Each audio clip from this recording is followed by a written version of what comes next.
Awesome to speak to you. My first interview of the year. How are you doing at the moment? Yeah, I'm good, man. I'm good. January is depressing, isn't it? It's Can it's be. like it's such a depressing month. Um, but never mind. It's only like 84 weeks long, so it's fine. It'll be over quickly. Yeah, I mean, I personally, luckily, I've never sort of suffered from that sort of post-Christmas, New Year blues, the January blues, all that. But I know it affects a lot of people. I don't know. I guess I'm just lucky. Depends how busy you are. I mean, what's keeping you busy right now in your like personal life? I mean, to be honest, for me, a lot of it is work based. So Yeah. I work in the heating industry, so like boilers and things like that. So this is our mad period, um, and so that properly keeps me on my toes. Personal life, I've got a little boy, 10 years old, so he also keeps me on my toes. He's very like me, so he's a handful. Yeah, so he's keeping me on my toes, and then just the general stresses and strains of life, which I'm sure get us all. Sun doesn't come up early enough; it goes down too early. It's cold, it's wet. Where I live, we've had an absolute blanket of snow. Oh, really? Yeah. Over the past couple of days, it's been wild. I haven't seen snow like this in years. Like we've got a foot and a half outside. Wow. Yeah, it's Oh, insane. it's obviously an incredible amount of stress. I'm in London. The night it snowed, I think it was Saturday. It started Yeah. snowing. I was out at a quiz. I'm walking back from central London with my wife and brother and stuff. And it started to snow, and it was fantastic, and it was lovely and beautiful, and all of that. The next day, it's all gone. You would never have known it was snowed in London. Yeah. Yeah. So I mean, we've done all right today, where the sun's come out. It's been quite nice at points, but so it's got rid of a lot of it. But where I live up a hill a little bit. So yeah, it's not shifted up here just yet. The road's like an ice rink, but nah, it's getting there, man. Well, fair enough. What about resolutions? New Year's just gone. Are you a New Year's resolution kind of person? I mean, not really, only because my mum has drilled into me growing up that if it's good enough to be a resolution, then you don't need to wait for the 1st of January. So I get that. But I do also understand that on the 1st of January, it can feel like a lot of people are doing resolutions and stuff. So it can feel like you've maybe got a little bit of support behind you and stuff like that. Personally, for me, Carl, look, dude, I've been trying to quit smoking for 15 years. Like, I can't shift the fags, and I need to get them gone. So I'm giving that another go. I'm on the nicotine patches and seeing how I get on with that. So yeah, wish me luck. Hell yeah. I've been there. I've done it Yeah, twice. So like I know how hard it is. You can do it. You can do it. it's Yeah, it's so you it's just so gotta. tough though, isn't it? Because you'll never be a non-smoker. You'll always be an ex-smoker.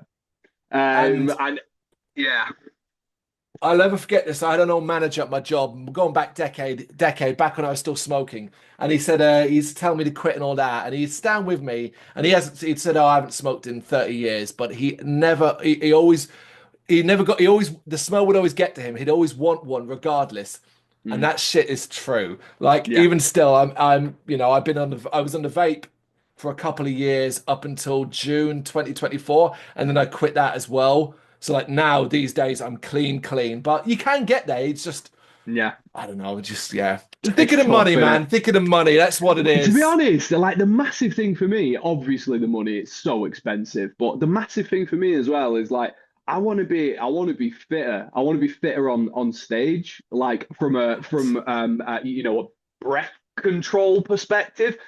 Man, I'm getting on stage at the minute. I'm getting two songs in and I'm gassed.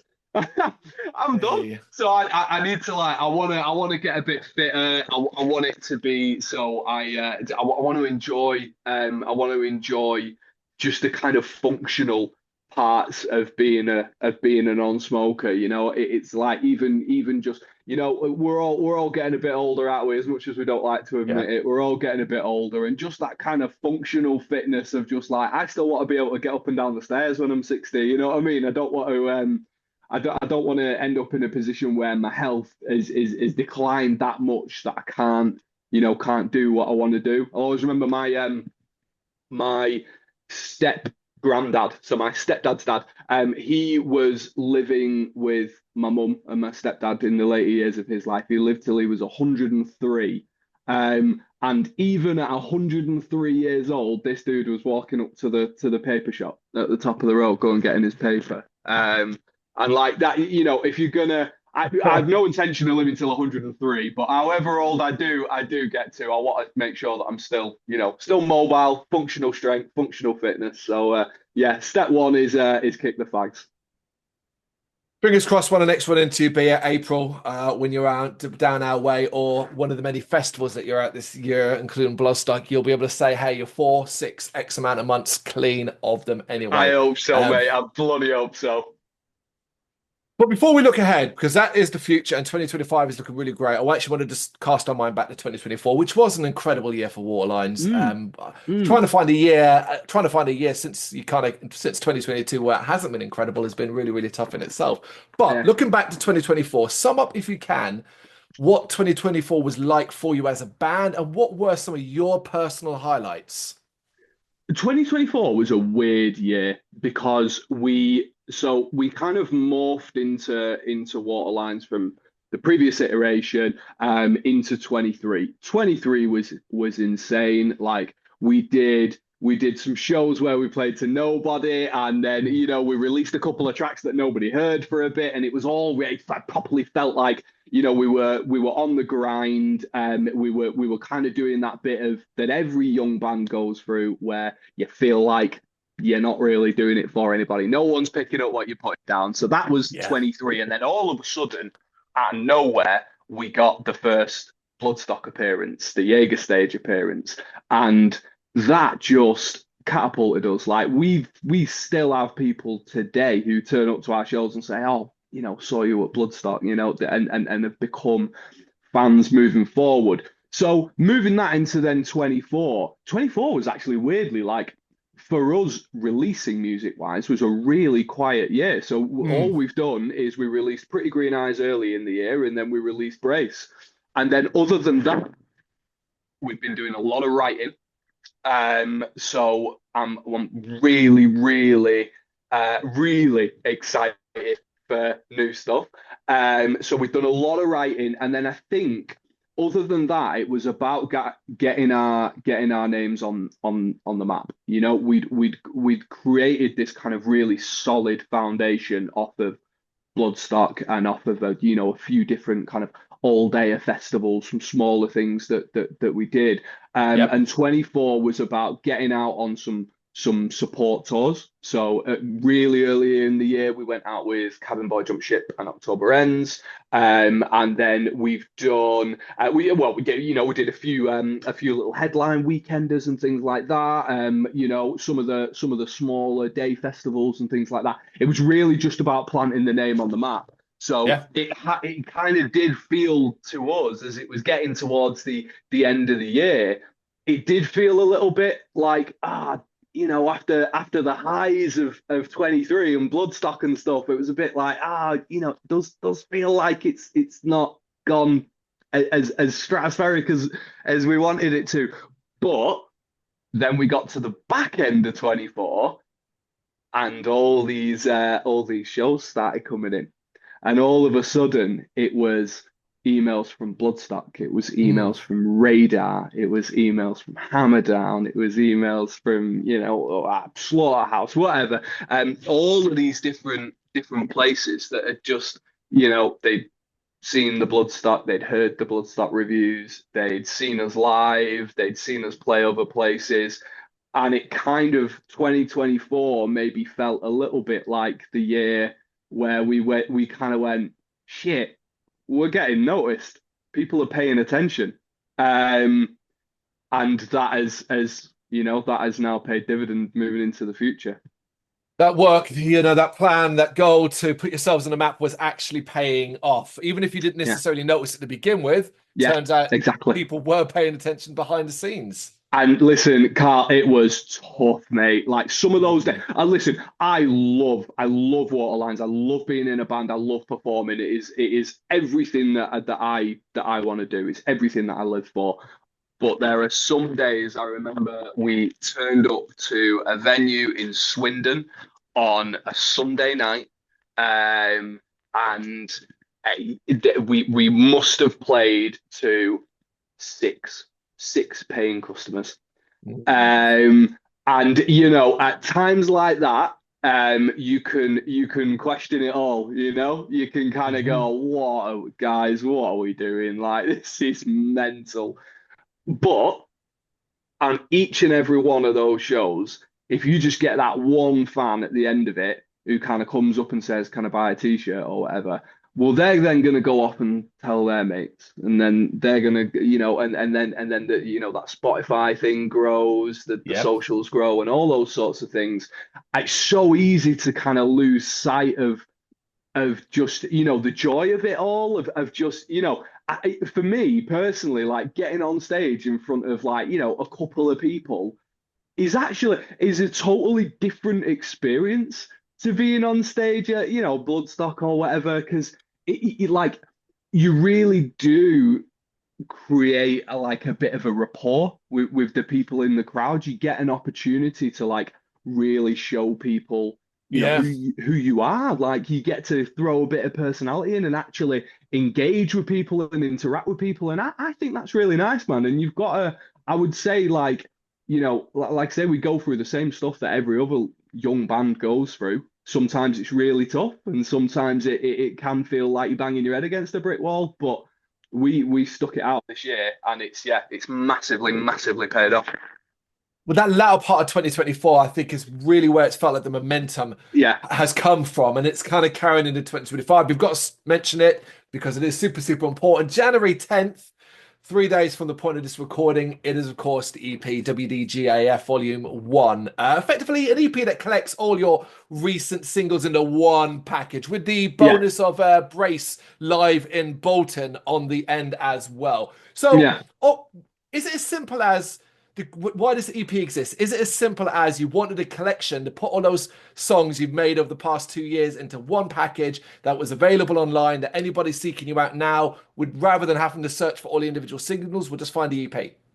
It's exactly that. It is exactly that. Now,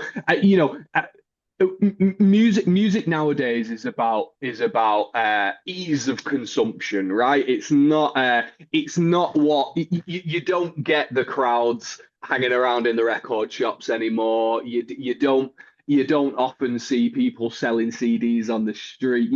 Look, dude, I miss Mhm. that part of music, man. I miss mixtapes burnt onto CDs and stuff. But it ain't the way anymore. People want it to be easy. They want Yes. music to be right there in front of them, accessible. And I think it has just kind of got to a point where we we love we love being the underdogs. We love doing things, a little bit differently. We love just having a laugh at it all. We get same as anybody else, we can get a bit disillusioned with the industry and all that kind of stuff. So we do like to have a bit of a laugh at it, and we do like to take it in our stride a little bit. So we'd kind of been releasing these singles, a bit here, there, and everywhere. Not really any plan behind them. And we kind of thought, right, well, we're starting to be taken a little bit more seriously as a band. So, we should take ourselves a little bit more seriously as a band. So Mm. obviously we released an EP that says Waterlines don't give a fuck. But well, it was about easy consumption. It was about packaging it all together. We wanted to give people, that little bonus of the Bolton show. Um, which, by the by, is literally one of my favorite shows I've ever played. Yeah, Like, is I that don't why I, it's there? I don't know if it yeah, I don't know if you've ever been to the Alma in Bolton. So it's about 80 cap, something like that. But that takes into account the whole pub. So the Right. actual bit in front of the stage is tiny. You can fit about 30 or 40 people in there. So obviously we sold 100 tickets because we're idiots. Yeah. But it was absolutely heaving. It was absolutely packed. It was sweaty. It was energetic. Carl, it felt dangerous. Oh, and that's what we're about. You know, we want the whole Waterlines experience to feel a little bit on the edge, and it doesn't have it's not about just being heavy and aggressive. It's not as simple as that. It's about just being a little bit on the edge, a little bit of maybe what you don't quite expect from a metal show. You know, we dive into, you know, Pretty Green Eyes or of whatever, and I course. think that people who haven't seen us before and maybe weren't aware that that was a thing, they'll kind of go, "Oh shit, I remember this from, you know, high school or whatever. I wasn't expecting this to drop tonight." And then all of a sudden, the crowd starts to take themselves a little bit less seriously. You know what you're in for. You're creating again. You're creating this rapport with the crowd, and then, you know, we saw me and Tom, we saw these DJs do you know, the daisy chain left, left, left, right, right, right thing, and I was like, mate, I've never seen that at a metal show in my life. Why No. not? Why not? So we were just like, right, well, that's where we're going with it, and the whole thing is about doing things a little bit differently, a little bit dangerously, and I'm hoping that that comes across in that brace live. It's just about sort of giving people a bit of a taster who maybe haven't experienced that before. Maybe people who are looking forward to seeing us live at some point who haven't yet. Yeah, yeah, Yeah, I think when I'm a big advocate of every live track should sound like it was live. Like if you want a yeah, studio recording, go listen to a studio record. That's what we exactly. get with the live in Bolton one. But alongside that, of course, all the other tracks put together is a great summation of Waterlines in general, or the journey Waterlines have been on to this point. But did you have any concerns, right? So you're putting this thing together, and you've obviously got a you've got to do a track listing here, and obviously over a 2 year period, you've evolved a certain amount. What was at the start isn't necessarily going to be the same at the end. Did you Mhm. have any difficulty putting it together because of that cohesiveness in your sound over the last couple of years? Yeah, absolutely. And we've had that same issue live as well. I think it's very clear. So the first single, the first song that we wrote together, and the first single that we released was "The Halo on the Horns," Of course. which you know, I still love. I love that tune. But then you put that next to something like "Pray." Or, you know, you put that maybe next to something like, you know, even Pretty Green Eyes or something a bit Yeah. dafter. You know, it's a very uh, not it's still Waterlines, but there's a clear shift in focus a little bit. So yeah, you know, we ummed and ahed over that for months, just thinking, you know, should we put them all together in an EP? Is it a bit, you know, a bit a bit all over the place? Does it maybe not stick together very well? Is it not very cohesive? So we did have that discussion. But then I guess look, to be honest, we kind of just thought, look, we've always wanted to be the band that's got a little bit of something for everybody. You know, Hmm. if you like heavy music, hopefully you'll find something within a Waterlines track or a Waterlines EP that will fit you. So we want at the end of the day, we just kind of said, look, this collection of singles, yes, it's all over the place, and yes, it's not particularly cohesive, but this is the journey that we've been through in the last 2 years. You know, we wanna commit it to paper, as it were. Do you have like a measure of success for it? Like, what would success for the EP itself look like for you? Um, it's a good one because actually the EP the EP is a strange one because you know it isn't brand new material. Yeah. It is you know, it's a bit strange. It's the stuff that we've been doing for the past couple of years just packaged into one. So we know that. So no, I'm not expecting for this EP to you know, it's not boundary breaking in that way.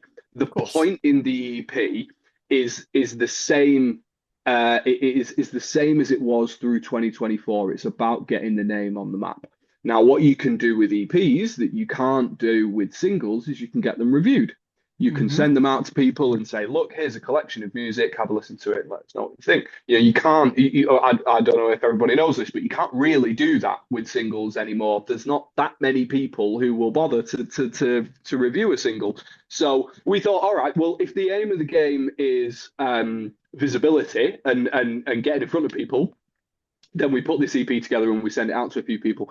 So in that respect, I would say it's already been successful in that Yeah. it has already gone to people and they have listened to it and they have said that they enjoyed it and they've put reviews out and things like that. And you yourself, so it kind of already has been successful in that way.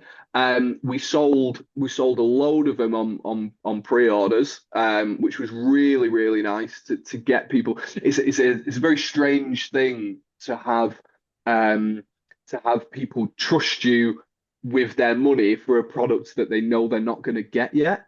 I Hmm. think you probably only create that trust with people over a period of time. If I'd never heard of a band before, baby band, not been around for very long, and they said to me, "Give us some money, and you might get something in a couple of months," and you'd say, "No." So it's really nice to sort of have these people that we have, created connections with through music, um, who who are prepared to invest in the band, who are prepared to invest in the band's future. So from that perspective, it's been a roaring success as well. So we, yeah, we knew this EP was not, it wasn't launching a new era of Waterlines. It was tying up the old era of Waterlines with a little bow and just saying Yep. that's the journey that we've been on for the last couple of years. Yes, it's been ups and downs. Yes, it's been a little bit all over the place, very much like the journey of the band, but that's where we were. And now it's kind of that clean slate moment of okay, that's who we were. You're about to find out who we are. All of that is fantastic to hear. And if one new person comes across the EP and listens to Prey and loves it so much, but then Yeah, rather than having to go hunt out extra singles because the algorithms just simply is able to continue playing the EP, yeah, I mean, there you go. It's perfect, isn't it? Of course, it's absolutely. happening in January as well. It's like the kickstart of 2025 because let's jump a little bit ahead now to April. Tours, that's a big part. Well, tours and announcements, what you got planned this year. I Mm, think I've got pretty much everything nailed down, but I wouldn't surprise me if there's more that I've either missed or that you have in the works anyway. But let's just begin with April 2025. That is you and Rituals out together on a yeah. co-headline tour. You're doing two long weekends, North and South, right? 10th, 11th, Hmm. 12th down in the Hmm. South, London included my place, coming into 229. And then the Yeah. 17th, 18th, and 19th, Nottingham, Leeds, Manchester. So I know what to expect. I've seen you not only play Bloodstock, but I've also seen you in London as well. So I know what to expect. But Hmm. imagine I am someone who's never seen you live before, Hmm. particularly Waterlines of 2025. Yeah. What can we expect from those shows? So I think that the first thing is a massive shout out to Rituals. We've wanted to play with those guys Incredible band. for a bit of time now. I've actually played with Rituals a few years ago, and they have come like since that point they've come on leaps and bounds. And I haven't seen them live for a long time now, so I'm really excited for that. So thing one to expect is Rituals are bloody brilliant, and they're going to bring the heat. So that's thing one. Now, from Waterlines, okay, so you are gonna get the old classics. Of course, we're still gonna play the stuff that everybody, Of course. the fans of the band already have come to expect and have grown to love. So you're gonna get that. We do have new songs in the set. They have now been recorded, so they're on the tracks. They have now had their lighting patterns written, so they're on the lights Wow. package. They're just we've kind of learned them. We sort of know how they go, so we'll figure it out. But yeah, so we've got some new music now. Will that more on that in the months to come. But it's really exciting. It's really really exciting. We've always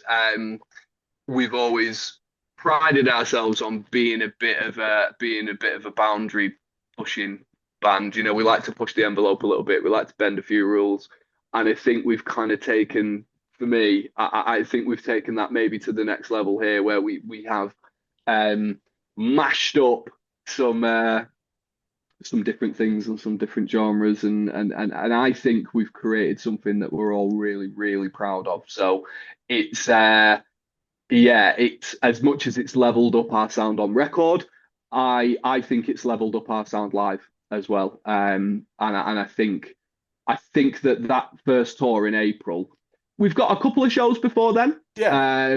But that first tour in April is going to be the big bang that opens up 2025. I think it's going to be something pretty special. Very, very exciting to hear. Say no more Yeah. about the new music. It's great. I expected as much, but to hear that they are already planning to be part of the live shows in April 2025 makes Yeah. that even more exciting and means these shows better bloody sell out. Because that sounds amazing. But alongside that, festivals. Now you already run off a few, but I'm going to focus on one specifically, and it is, of Uh-huh. course, being invited back to Bloodstock. Not just because in 2023 you delivered what it was considered to be one of the best shows at Bloodstock in modern times, not just on that specific stage, the Jaeger stage. I was there. That was incredible. Very drunk, had a lot of fun. But you're on the Sophie Lancaster stage in 2025, which is simply phenomenal. I mean, that's a jump Yeah. you don't often see. So it's incredible you've done that. What does it mean to be invited back to Bloodstock and on that stage? It's so like for us, it feels like it just feels so special. Now, that is not just because, we're in a band that we're very proud of. We get to play on a massive stage to a load of people. That's the obvious part, right? Hmm. That's the everybody wants to play on a big stage to loads of people. Yeah, of course we do. Now, but actually, what makes this so special for us is I really and truly feel like we earned it. I Yeah. really feel like we grinded for the spot on that stage. We turned up 2023 and we were like, no one knows who we are. No one Hmm. knows our name. And I remember us having a discussion before we went on stage on the Saturday, and we said, Bloodstock, it's a bit of an old school metal festival, or has been in the past. That so, is Pretty Green Eyes really going to hit the spot? Is that going to be, is it gonna hit right? And we were having this discussion before we got on, and we just went, right. Do you know what? It is, we are who we are. Let's get on stage and let's get it done. And now, the first thing that I would say is that I'd never been to Bloodstock before that, and I probably wasn't 100% au fait with just how much modernization Bloodstock has done recently. It is it's very modern. The Hmm. amenities are incredible. It's a mini download. It's insane. But on top of that, some of the artists that Bloodstock are now starting to bring in and champion are they're metalcore acts. They're Yep. new. They're fresh. They're at the cutting edge of the scene. We've seen Architects come through. We've seen Parkway come through. We've seen Stephen Akira play main stage. Yeah. These are bands that that are at the cutting edge. So when we played our set in 23, it was. I was not expecting that. I was not expecting that. I knew that we'd get up there and I knew that we'd give it our all because it's just the people we are. We love it. We're only on stage because we absolutely love it. We're not making any money from this. We never will. We're here because we absolutely love it. So when we got on stage and you can just kind of instantly feel that connection form with the crowd. We came on stage and our intro track was playing and people were chanting, they were chanting Waterlines. And I was like, I didn't even know this many people knew us. Yeah. We literally kicked into the first song and the pit opened up. Um, for people who've never been to the Jaeger stage, it is not designed for these massive parties to go off in the stage. It is a very small tent. And there is no security. Mm.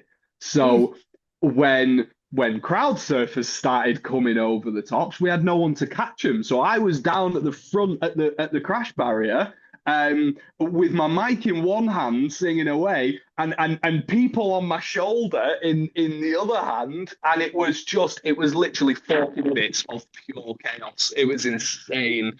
Um, Now, we've seen um, we've seen bands that we know and love play the Sophie Lancaster stage, and it was an incredible moment for us to not only be offered that step up and have that faith put in you. Yeah, Bloodstock at the end of the day, they want to fill their stages, they want to sell their tickets. They're not going to put a band on that they don't believe in. It's $100%. that would be bad business, right?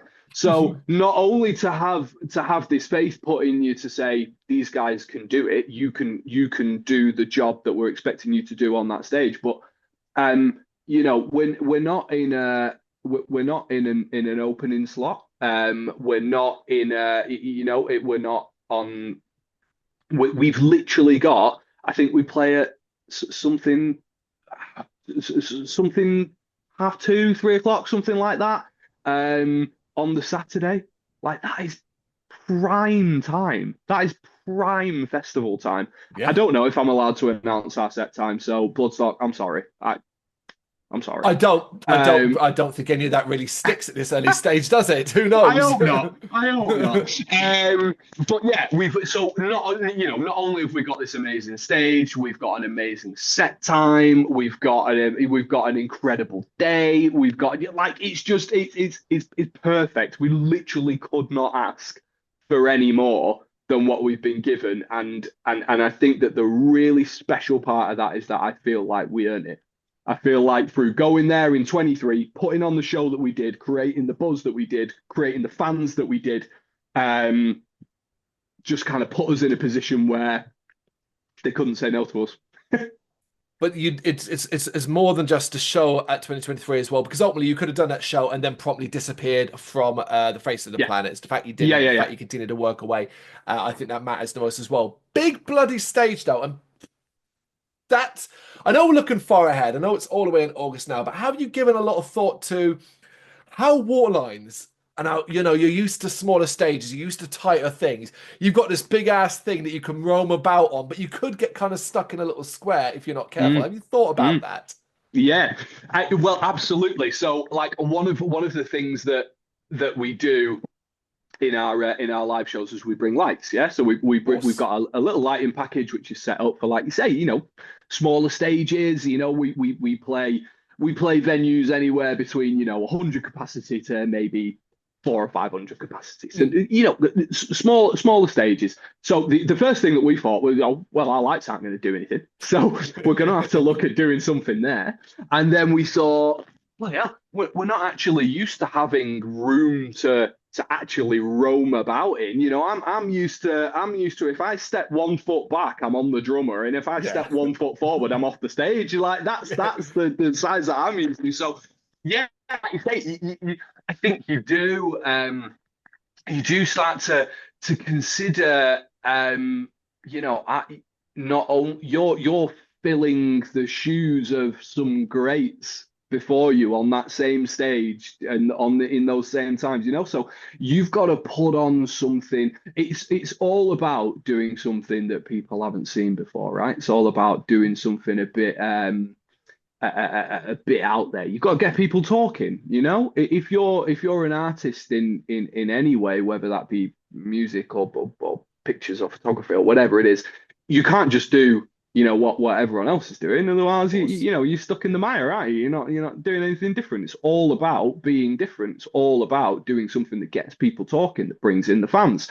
So I think what we'll probably do, don't quote me on this, we may yet go mad, but I think Of what we will course. probably do is we'll try and bring that Waterlines persona, that Waterlines personality, um, and um, just really amplify it on that stage. Like I think that anybody who's seen us live will know and will appreciate just how much we love being there. Just how much we just enjoy being on stage, playing our music and meeting our fans. Like that is we just love it. So I think we're just gonna bring that to Bloodstock. I want to do stuff at Bloodstock that blows my mind because that's why we're there, right? Everybody is at Bloodstock making memories. Well, it's only the same for the bands, there's not going to be many bands, if any, who turn up to Bloodstock and just think, just another gig. You know what I mean? They're all there. They're all buzzing. They all want to show everybody what they can do. We're only the same. So I've got a couple of plans. I've got a couple of things cooking away. And I think we're just going to. I think it's going to be special. I really, really do. I realize I've already said that tonight, but 2025 is it's going to be silly. It is going to be special. Not only do I have the utmost faith in you, but you've proven it in the past. But 2025, it's not just Bloodstock. We are talking Radar Festival. We are talking Slaughterhouse as well. Yeah, yeah. Which ones am I forgetting? Oh God, there's loads in there, right? Yeah, let's think. Yeah. Oh, right. So I don't know if I can swipe you here. Can I do that? Okay, it looks like I can because Give me a rundown. Yeah, let's have a quick look here now and see what we can find. Because it has now got to the point where even I can't remember everything that we've Which is great. in. I know it's incredible. It's incredible. Like we're literally booked up to October in 2025. That's insane. Okay, insane. so right, I'm going to rhyme them off. Let's go. So on the 1st of February, we have the Moshville Awards. That's at Face Bar in Reading. Really excited for that. I don't think that is something that I've seen before. And I've certainly never played an award ceremony before. Ooh. So yeah, I mean, do I turn up in a tux? Like what? Where are we at? So that's going to be an interesting one. And also Waterlines might turn up in tuxes. So, so then on the 2nd of May, we have Slaughterhouse. On the 3rd of May, we have Mayday Mayhem in Northampton. In July, the date hasn't been announced yet, but in July, we have Radar Festival in Manchester. Yep. Now, we've played Radar in its previous iteration down in Guildford. But the where it is now held in Manchester at the Warehouse is insane. What a venue. Yeah. That is an incredible venue. So I'm really looking forward to that one. Later on in July, on the 20th, we have Hammer down in Brighton, which I'm really looking forward to. We then have the hallowed grounds of Catton Park at Bloodstock in August. And then back in October, we have a 2-day festival called Slammer in Manchester, which is at Rebellion. Yeah. So yeah, some really, really exciting stuff. I'm properly excited to get the year going. And that's all that you currently have booked right now. As you know as well as I do, as the year goes on, there's a potential and a possibility of so much more. But alongside that as well, what you've already told us, which is the working on the new music and everything that goes with that. But let's not forget as well, super important, as great as all of that is, in a couple of days' time on January 10th, you can hear the entire Waterlines package in WDGAF Volume 1.